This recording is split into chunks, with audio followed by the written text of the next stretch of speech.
नमस्कार और स्वागत है आप सभी का। और इस वीडियो में हम बात करेंगे विदेशी अधिकरण और घोषित विदेशी के बारे में। और ये संदर्भ हम इसलिए ले रहे हैं कि फ़िलहाल उच्चतम न्यायालय के आदेशानुसार सिद्दीकी अली ये एक व्यक्ति हैं जो कि असम की बराक घाटी में स्थित इकलौते हिरासत केंद्र, जिसे कि डिटेंशन सेंटर कहा जाता है, से रिहा होने वाले अंतिम घोषित विदेशी बन गए हैं। अभी न्यायालय का जो निर्देश आया था तो इसी वर्ष अप्रैल माह में, यानी कि वर्ष 2020 में ही कोरोना वायरस महामारी के समय में उच्चतम न्यायालय ने 2 या फिर 2 से अधिक समय से असम के हिरासत केंद्रों में रह रहे घोषित विदेशियों को रिहा करने का निर्देश दिया था।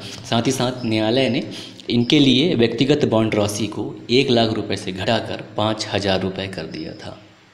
और 13 अप्रैल से अब तक, यानी कि आज है 27 जून, तो अब तक लगभग 339 घोषित विदेशियों को हिरासत केंद्रों से मुक्त किया जा चुका है। अब सवाल उठता है कि घोषित विदेशी कौन होते हैं। तो घोषित विदेशी वे व्यक्ति होते हैं जिन्हें कि राज्य पुलिस की सीमा शाखा के द्वारा अवैध अप्रवासी के रूप में चिन्हित किए जाने पर उनसे नागरिकता का प्रमाण पत्र मांगा जाता है, और वो विफल हो जाने पर उन्हें विदेशी अधिकरणों में से किसी एक, जो भी विदेशी अधिकरण होते हैं, उनके द्वारा विदेशियों के रूप में घोषित कर दिया जाता है। अब सवाल उठता है कि विदेशी अधिकरणों की आवश्यकता क्यों पड़ रही। तो उसका वजह यह है कि असम के विभिन्न हिरासत केंद्रों में कुल 802 घोषित विदेशियों को रखा गया है। साथ ही साथ इनमें से कुछ व्यक्तियों को अपर्याप्त दस्तावेजों या कानूनी सहायता तथा संसाधनों के अभाव के कारण विदेशी घोषित किया गया है, और ये व्यक्ति अपनी भारतीय नागरिकता सिद्ध करने में विफल रहे थे। इसके अलावा इनमें से कुछ व्यक्ति अपने मामलों को उच्च न्यायालयों में ले जाने में अक्षम हैं, या फिर इनकी अपील को निरस्त कर दिया गया है। और वर्ष 2016 में इन घोषित विदेशियों में से 29 व्यक्तियों की विभिन्न बीमारियों के कारण मौत हो चुकी है। और चूंकि मानव के रूप में इन व्यक्तियों को भी जीवित रहने का बुनियादी हक है, मौलिक अधिकार है, तथा कोविड-19 महामारी के दौरान निकृष्ट हालत वाले हिरासत केंद्रों में इनमें से किसी की मृत्यु नहीं होनी चाहिए, ऐसा सुप्रीम कोर्ट का मानना है। अब हम बात करेंगे विदेशी अधिकरण के बारे में। तो विदेशी अधिकरण क्या है। विदेशी अधिकरण केंद्र सरकार के द्वारा विदेशी अधिनियम 1946 की धारा 3 के अंतर्गत विदेशी अधिकरण आदेश, यानी कि फॉरेनर ट्रिब्यूनल्स ऑर्डर 1964 को जारी किया गया था। और इसकी संरचना की अगर बात करें विदेशी अधिकरण की, तो इसमें इसके सदस्यों में असम न्यायिक सेवा का सेवानिवृत्त न्यायिक अधिकारी होता है। और ये असम को ही लेकर ऐसा इसलिए कहा जाता है क्योंकि बगल में उसके बांग्लादेश है, तो वहाँ पे ही विदेशी ट्रिब्यूनल की, यानी कि फॉरेनर ट्रिब्यूनल्स की स्थापना की गई है।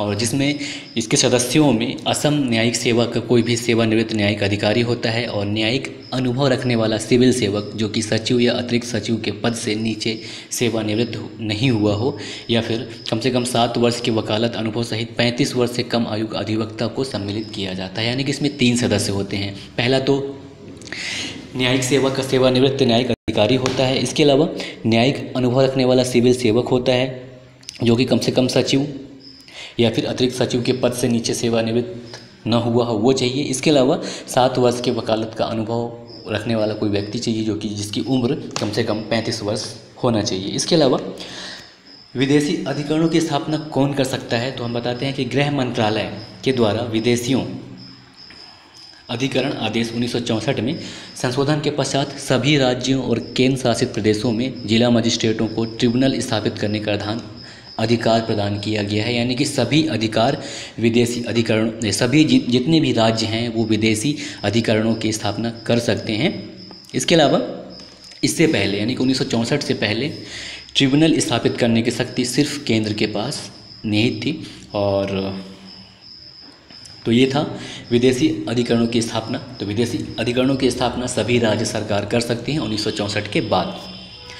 और विदेशी अधिकरणों में अगर हम अपील के अधिकार बात करें तो संशोधित आदेश, जो कि विदेशी अधिकरण संशोधन आदेश 2019 में पारित किया गया, ये सभी व्यक्तियों को अधिकरणों में अपील करने का अधिकार देता है। इसके अलावा इसके पूर्व किसी संदिग्ध के विरुद्ध केवल राज्य प्रशासन इन अधिकरणों में मामला दायर कर सकता था, लेकिन अभी ऐसा हो गया है 2019 से कि जितने भी व्यक्ति जो कि डिटेंशन सेंटर में रह रहे हैं वो भी सुप्रीम कोर्ट में मामला को दाखिल कर सकते हैं।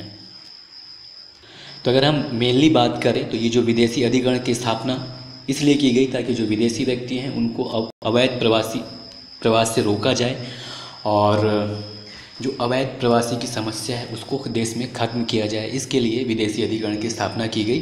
साथ ही साथ अवैध प्रवासी वो होते हैं जो कि दूसरे देश में ज़बरदस्ती प्रवेश कर जाते हैं, या तो वो चोरी छुपे देश में प्रवेश कर रहे हैं और उनके पास उस देश का यानी कि जहाँ वो प्रवेश कर चुके होते हैं वहाँ का कोई भी लीगल यानी कि नागरिकता प्रमाण पत्र नहीं होता है, या फिर कोई भी ऐसा चीज़ नहीं होता है जिससे ये साबित हो सके कि वो इस देश का निवासी है। ऐसे लोगों को अवैध प्रवासी कहा जाता है और जिन्हें साबित हो जाने पर घोषित विदेशी घोषित कर दिया जाता है। बस ये वीडियो यहीं तक। नमस्कार।